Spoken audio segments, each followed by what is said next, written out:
At my 16th birthday, my father yelled, "Get out, we're done with a useless child." My stepmother and sister smirked, "Go before you dirty the house." I was digging through trash when a man in a suit approached. "Are you Riley Sullivan?" When I nodded, he smiled. "A relative left you their entire estate, but there's one condition." On my 16th birthday, the rain was pouring in Columbus, Ohio. "I'm Riley Sullivan." I stood in the living room holding the tiny cupcake they gave me, thinking maybe this year would be different. My dad opened the front door and looked straight at me. "You're old enough now. Get out. We're done carrying dead weight." Behind him, my stepmom smirked. My 14-year-old half-sister folded her arms and added loud enough for the neighbors to hear, "Leave already. Don't make the house smell worse than it already does." No yelling, no second chance. Just the door slammed in my face and the lock clicking. I walked until my shoes soaked through, slept on park benches, learned which shelters turned teens away after 9. Weeks later, I was behind a Tim Hortons at dawn, digging through trash for anything still wrapped when a black SUV pulled up. A man in an expensive coat stepped into the rain without an umbrella. Riley Sullivan. I froze, ready to run. He didn't flinch at the smell or the dirt. "My name is Lawrence Hargrove. Your great-aunt just passed away and she left everything to you. But there's one condition you have to accept right now. If this story hit you hard, drop a like and share it with someone who needs to hear it. Comment below. Have you ever been betrayed by the people who were supposed to protect you? What happened next still shocks me every single day. Keep watching." I was still soaking wet when I slid into the warm leather seat of the SUV. The heat blasted against my frozen fingers, but it couldn't touch the cold that had already settled inside me. I need to go back, way back to when everything started falling apart. My real mom died in a car wreck on I-270 when I was 5. 1 second. She was singing along to the radio. The next, the truck crossed the line. I still remember the smell of the hospital hallway when Dad walked out holding my hand and told me she wasn't coming home. A year later, he brought Cheryl home. She smiled too wide, hugged me too tight, and moved her stuff in before the funeral flowers even wilted. Months after that, Michaela was born screaming, and from that day on, I became the leftover kid in my own house. Cheryl never hit me. She was smarter than that. She just made sure I knew I didn't belong. Different last name on the first day of school, different rules, different everything. Dad changed too. At first, it was small. He'd stay up late on the computer after his shift at the used car lot, eyes bloodshot, saying he was just checking scores. Then the overtime stopped coming. Then the credit card bills started piling up on the kitchen counter like junk mail he couldn't throw away. I found out later he was chasing losses on offshore gambling sites, borrowing from one card to pay another, taking cash advances at casino ATMs in West Virginia because Ohio didn't have them yet. By the time I was 12, the house felt like it was shrinking. Collectors called at dinner. Repossession trucks circled the block. Cheryl started whispering that I was the reason money was tight because Dad still paid child support for me, even though I lived under his roof. Michaela picked it up fast. She'd walk past me in the hallway at school and hiss mistake loud enough for her friends to laugh. Dad lost his job right after I turned 15. The dealership closed and nobody was hiring a 48-year-old salesman with shaky hands and a gambling flag on his credit report. The fights got louder. Cheryl screamed about foreclosure notices. Dad screamed back that he was this close to a big win. I learned to disappear headphones on library until closing anywhere but home. Then came my 16th birthday. Cheryl texted me at school. "Come straight home. We have a surprise party for you." I actually felt something flutter in my chest. Stupid hope. I should have known better than to feel. I walked in and the living room was dark except for one candle stuck in a single grocery store cupcake. Dad, Cheryl, and Michaela stood in a half circle, wearing the same flat expression. No friends, no balloons, just an envelope on the coffee table and a black trash bags already packed with my clothes. Cheryl spoke first, voice sweet like poison. "We can't keep doing this, Patrick. The bank gave us 30 days. We have to sell the house." Dad wouldn't look at me. "You're 16 now in Ohio. You're old enough to be on your own." Michaela rolled her eyes. "We even left your toothbrush in the bag." "You're welcome." I stood there holding that stupid cupcake while the candle burned down and dripped wax on my hand. I didn't feel it. I just heard Cheryl say, "Take what you need and go. Don't come back. We're changing the locks tonight." I grabbed the backpack they'd packed, walked out into the rain, and never once looked over my shoulder. I had $23 in birthday cash from my mom's sister, who still sent cards, no phone, no plan. The first night, I slept under the slide at Goodale Park. The second night, a shelter for teens turned me away because I didn't have ID. By the end of the first week, I knew which dumpsters behind which restaurants got emptied when, which churches left the side door open, and how to look smaller so people wouldn't notice me. I learned fast that nobody was coming to save me. And that was the exact moment, weeks deep in survival mode, that the black SUV rolled up and everything changed. Lawrence steered the SUV into the empty parking lot of a little diner off East Main Street, and killed the engine. He didn't speak until the waitress brought 2 coffees and left us alone in the corner booth. He slid a leather folder across the table. Inside was a single photograph, an old woman with sharp blue eyes sitting on a porch swing, Cincinnati skyline faint in the background. "This is Beatrice Whitford, your great-aunt on your late mother's side. She passed away 8 days ago at 90. No husband, no children, no close relatives except you." I stared at the picture. I had never heard that name in my life. He kept talking, voice low and calm. "Beatrice built her money the hard way. Started as a welder during the war. Bought into a small steel plant outside Cincinnati in the 50s, turned it into Whitford Holdings. When she sold the operating company in 2009, the proceeds plus real estate holdings and investments came to $52 million after taxes. $52 million. The number didn't even feel real. Lawrence tapped the photo. "She rewrote the will 3 years ago. Everything goes to Riley Sullivan, only biological granddaughter of her favorite niece." "That's you. But there's a deadline. The will says you must appear in person at the estate in Cincinnati within 72 hours of being notified, or the entire fortune rolls over to a donor-advised fund for homeless youth. No appeals, no extensions." I finally found my voice. "Why 72 hours? Because Beatrice believed if you couldn't fight for it when you had nothing, you didn't deserve it when you had everything." He checked his watch. "I officially notified you 41 minutes ago. That leaves roughly 71 hours. The jet is fueled at Rickenbacker. We can be wheels up in 30 minutes. I looked down at my cracked hands, the dirt under my nails, the hoodie that used to be gray. Part of me wanted to say no to stay angry at the world. But the bigger part, the part that had slept under bridges and eaten out of trash cans, knew this was the only door that had ever opened. I nodded. Lawrence paid the bill and led me out. 20 minutes later, we pulled through a private gate south of Columbus. A gleaming Gulfstream sat on the tarmac, engines already turning. A woman in a navy suit handed me a plastic bag with new sweatpants, a t-shirt, and sneakers my exact sizes. I disappeared into the restroom at the FBO, peeled off weeks of street grime under a real shower, and walked out feeling like someone else. When I stepped onto the plane, the flight attendant closed the door behind me. Lawrence took the seat across the aisle and handed me a thick trust binder. "Read the summary on the flight. We land at Lunan Airport. From there, it's a 15-minute drive to the house." The jet climbed fast. Columbus disappeared beneath the clouds, and for the first time in weeks I wasn't cold. I opened the binder. Page 1 was a letter in Beatrix's own handwriting to my great-niece Riley. "If you're reading this, you already know what it feels like to be thrown away. I did too. Cincinnati, 1943.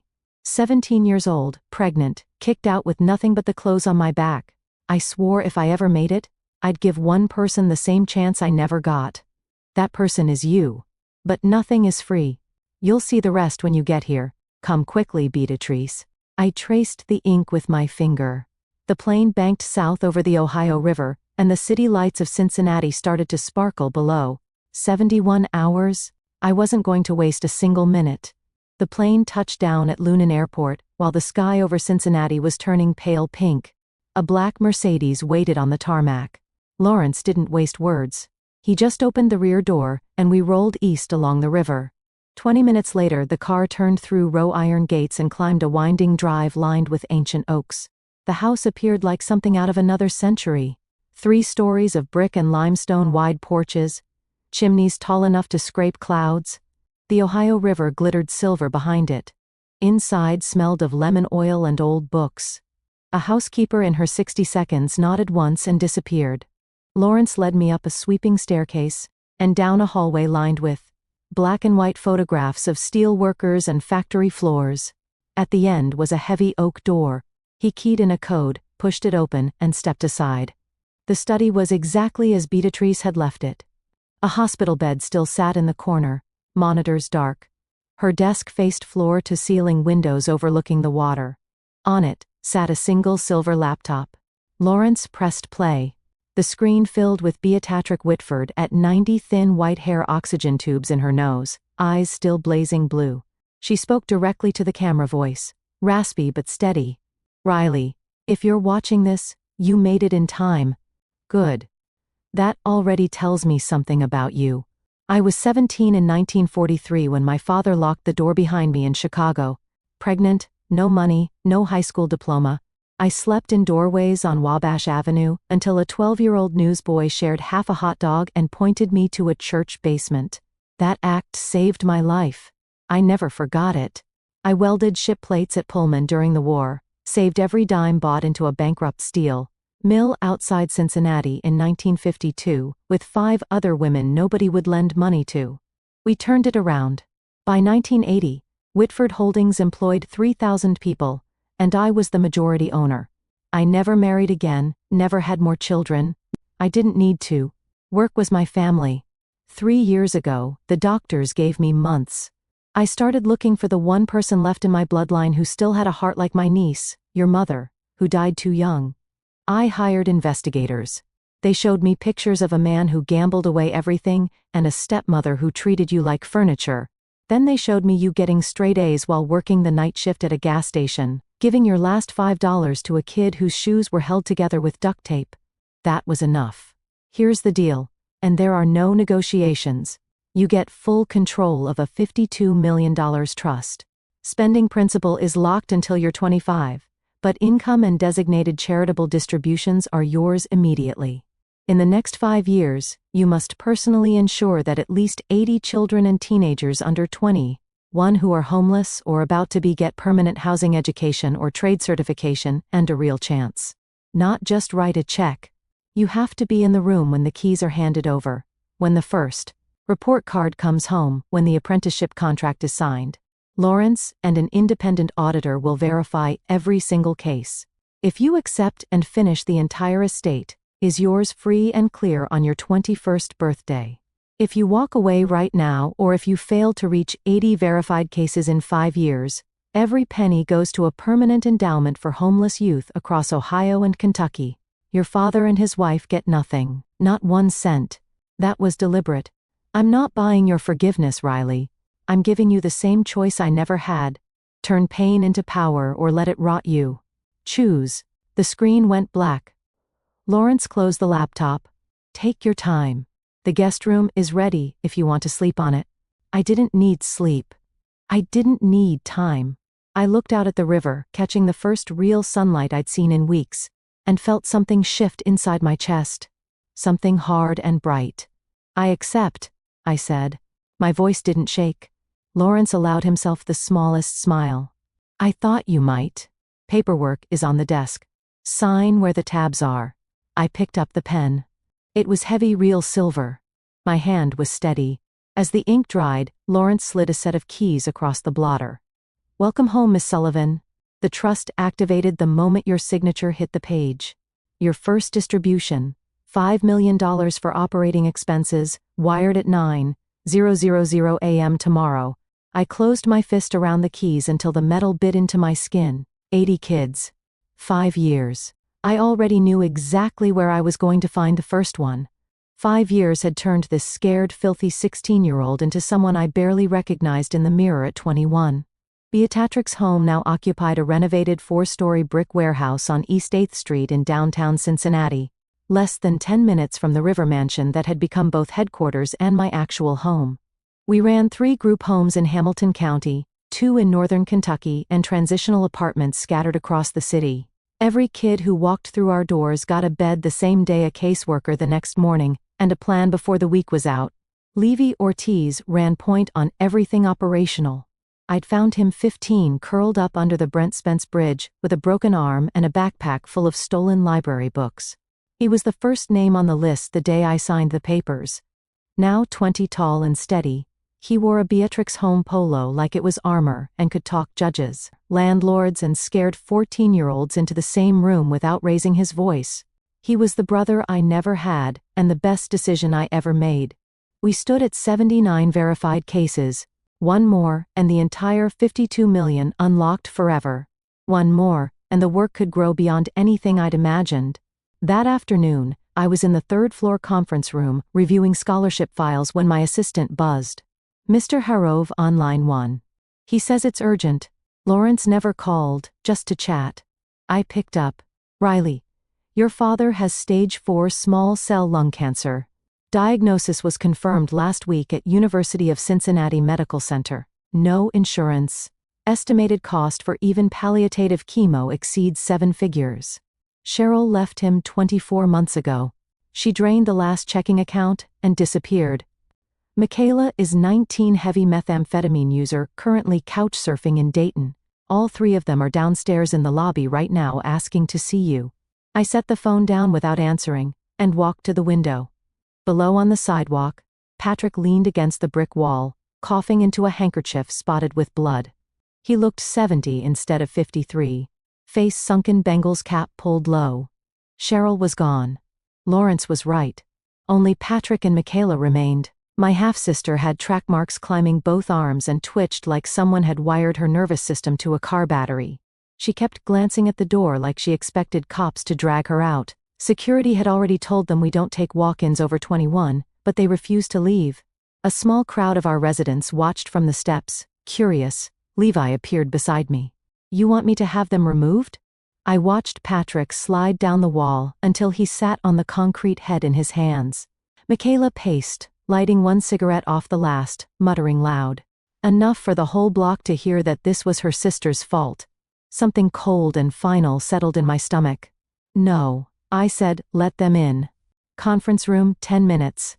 Levi raised an eyebrow but didn't argue. He knew what this meant. I went downstairs myself and opened the lobby door. Patrick looked up, eyes red. Riley, baby, please. Michaela sneered. Look at you acting all high and mighty in your little charity palace. I didn't answer. I just turned and walked to the elevator. They followed like stray dogs that weren't sure if the next kick or scrap was coming. In the conference room, I took the head seat.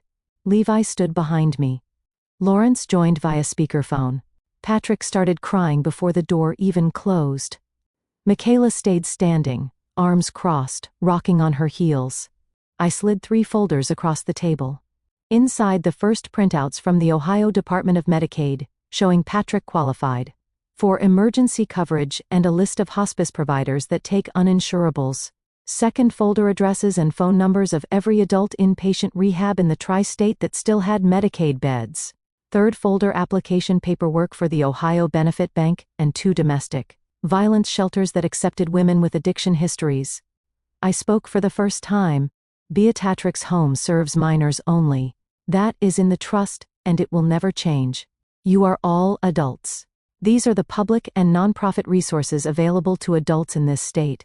That is everything we can legally or ethically provide. Patrick sobbed harder. You're my daughter. I was, I said. On my 16th birthday, you told me I wasn't anymore. Nothing has changed the paperwork on that. Michaela slammed her fist on the table.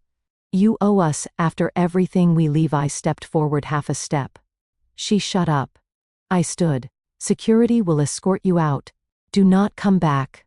Patrick tried to grab my hand as he passed. I pulled away. The door closed behind them. I looked at the whiteboard on the wall. 79 names in dry erase marker. Each one a kid with a permanent address. Now one empty line waited. I picked up the marker. That same evening, in a run-down apartment off Reading Road, a 15-year-old girl named Destiny packed a single duff while her mother screamed through a crack pipe that she was just like her father. Destiny texted the crisis number we keep on every city bus shelter. By midnight, she had a bed, a caseworker, and a plan. I wrote her name on the board in bold capital letters. 80. The trust unlocked at 12:01 a.m. I didn't sleep. I stood on the roof of the warehouse and watched the city lights flicker. Across the river, the same river Beatrice had watched for 70 years. One chapter closed for good. I let them into the glass-walled conference room on the 4th floor. Patrick shuffled in first, clutching a crumpled Kroger bag that held everything he owned. Now Cheryl followed on her knees the second the door clicked shut, mascara streaking down cheeks that had once been plump with contempt. Michaela slammed the door hard enough to rattle the blinds, then stood behind them, twitching pupils blown wide. Patrick started talking before he even sat. "It's in my lungs, Riley. Both lobes. They said without aggressive chemo. I've got months, maybe less. The bills, they're already over 200 grand, and I haven't even started treatment." Cheryl crawled forward and grabbed the hem of my jeans. "Please, I know we did you wrong, but he's dying. You're rich now. Just write a check. One check and he lives."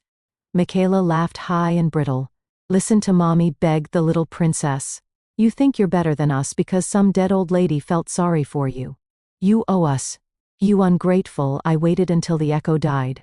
Then, I didn't raise my voice. I didn't need to. I placed 3 thin manila folders in the center of the table. Patrick opened the first with shaking fingers. Inside were printouts from the Ohio Medicaid office showing he had been approved for emergency expansion coverage, retroactive to the diagnosis, date, plus contact sheets for the Christ Hospital's charity care program, and 2 hospice providers that accept zero-income patients. Cheryl's folder held admission packets for 3 state-funded adult residential rehab centers with open beds this week, all within 50 meters of Cincinnati. Michaela's contained the same rehab list, plus applications for the Hamilton County drug court diversion program and 2 women's shelters that take active users. I leaned back. Those are the resources the state of Ohio makes available to adults in crisis. Beatrix Home is a 501c3 whose IRS filings and trust documents restrict every dollar to services for minors under 21. If I gave even 1 cent to any of you, the trust dissolves tomorrow and every kid currently in our program loses their bed. That is not negotiable. It is not personal. It is the law. Patrick's mouth opened and closed like a fish on dry land. "But I'm your father. You stopped being my father the day you handed me a trash bags on my 16th birthday and told me I was old enough to survive on my own. The state of Ohio agreed with you then, and it agrees with me now." Cheryl wailed louder, banging her forehead on the table. "I'll do anything. I'll sign whatever you want." "There is nothing to sign," I said. "There is only the door." Michaela lunged across the table, nails out. Levi caught her wrist midair and set her back in the chair like she weighed nothing.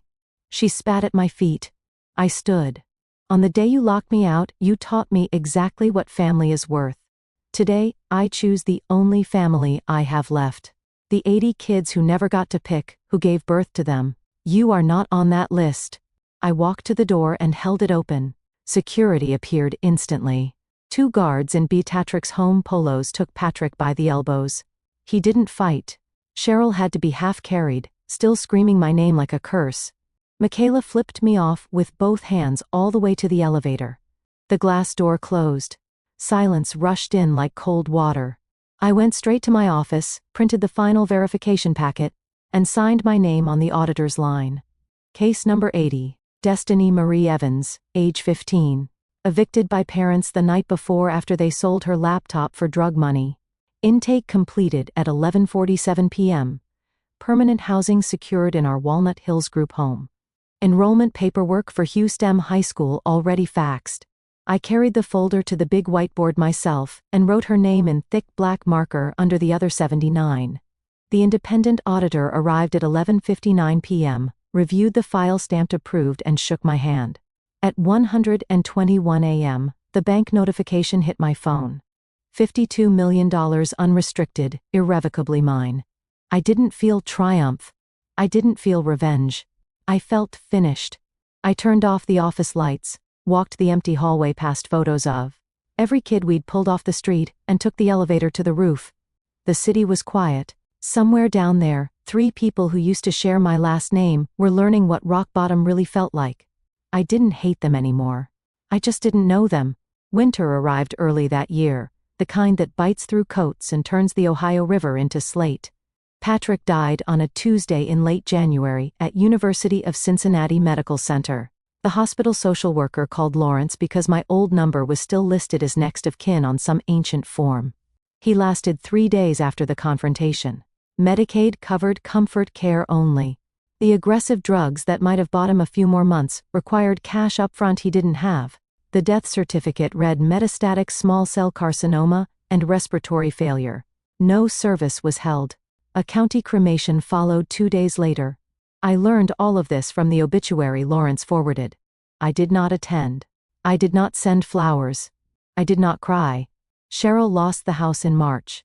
The foreclosure auction happened on the courthouse steps in Columbus while she sat in her rusted Corolla across the street, engine running to keep warm. When the gavel fell, she drove south on I-71 with whatever fit in the trunk. She bounced between extended stay motel along I-75 Red Roof Inn, Sharonville, then Super 8 in Monroe until the credit cards maxed out. By May, her phone went dark and her trail ended somewhere near the Kentucky line. No one I knew ever heard from her again. Michaela walked out of Talbert House halfway through the mandated 30-day program.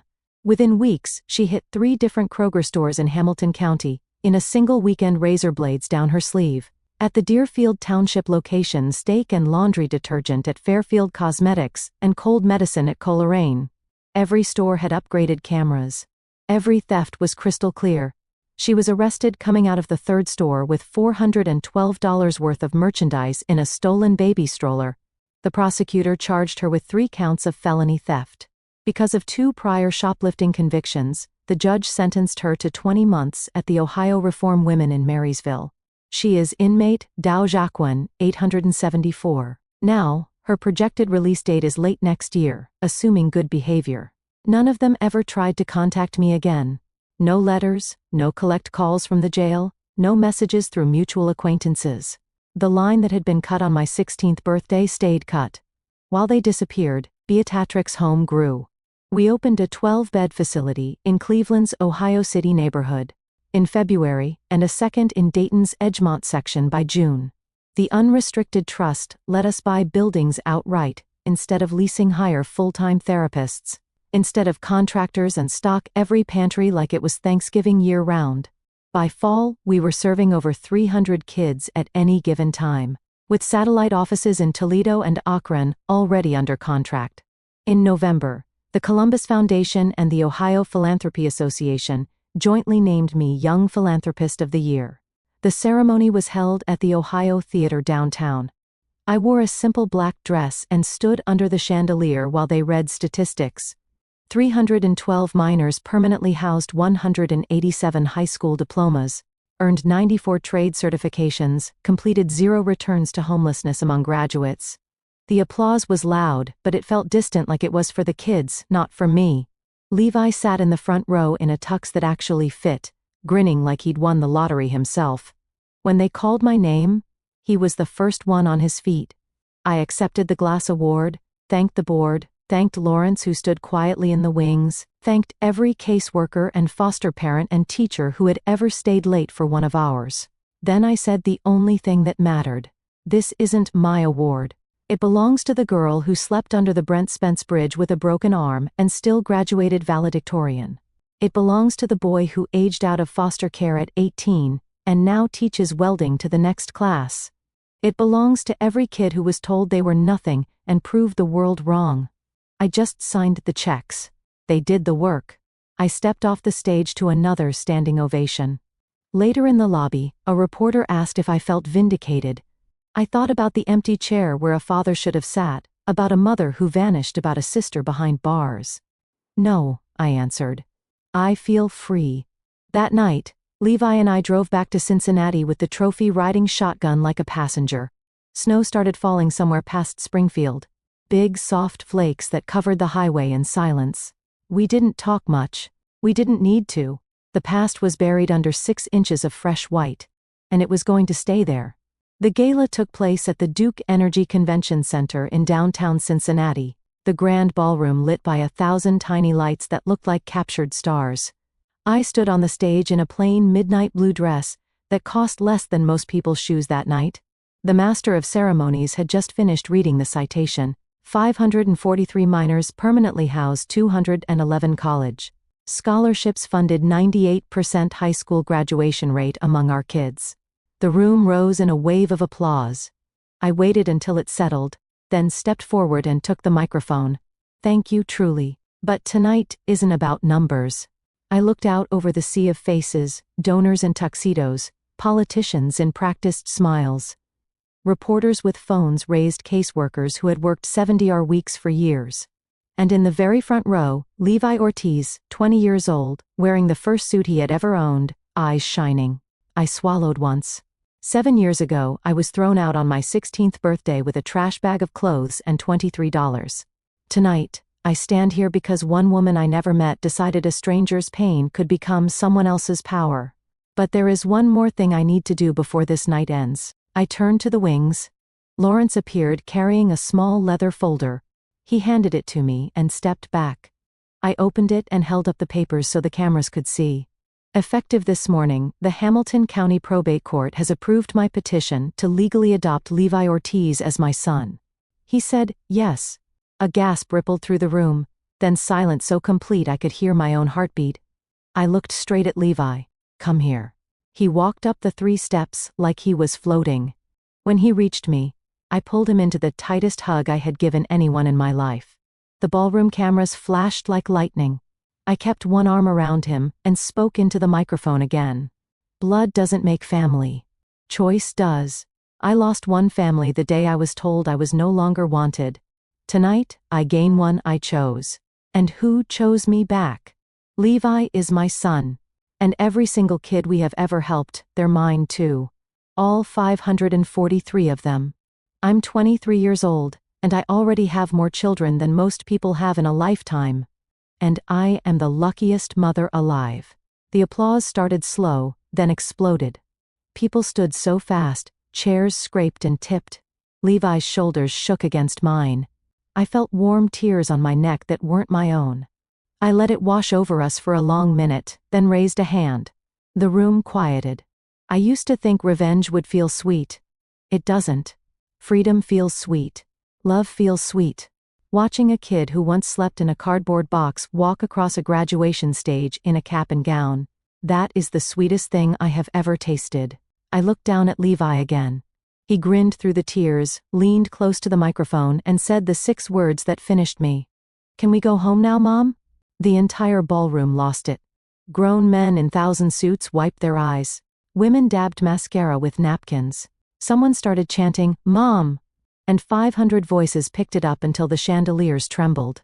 I laughed through my own tears and nodded. Yes, baby, let's go home. We walked off the stage hand in hand while the orchestra struck up. You'll never walk alone. Flashbulbs popped like fireworks. Lawrence waited in the wings, eyes suspiciously bright, holding both our coats. Outside, the December air was sharp and clean. Snow had started to fall again, soft and silent, blanketing the city in forgiveness I no longer needed to give. Levi opened the passenger door of the SUV for me, then paused. You know, he said, for the record, I've been calling you Mom in my head for 3 years already. I pulled him down by his tie and kissed his forehead. Good. Because I've been thinking of you as my son since the night you let me cry in that stupid private jet bathroom, and didn't tell a soul. We drove back across the river with the city lights sparkling on fresh snow. The mansion on the hill was lit up like Christmas, every window glowing because the kids had insisted on waiting up. When we walked through the front door, 40 teenagers in pajamas swarmed us, screaming surprise and welcome home, Mom! And we saw it on TV. Someone had strung a banner across the grand staircase. Welcome to your forever family. I stood in the middle of that beautiful chaos coat, still on snow melting in my hair, surrounded by children who had once had nothing, and now had everything because someone finally chose them. Levi wrapped an arm around my shoulders. I looked up at him and smiled, the first completely unburdened smile of my life. This was the real inheritance, not $52 million, 543 hearts that beat because mine refused to break. and one tall, proud young man, who chose me right back.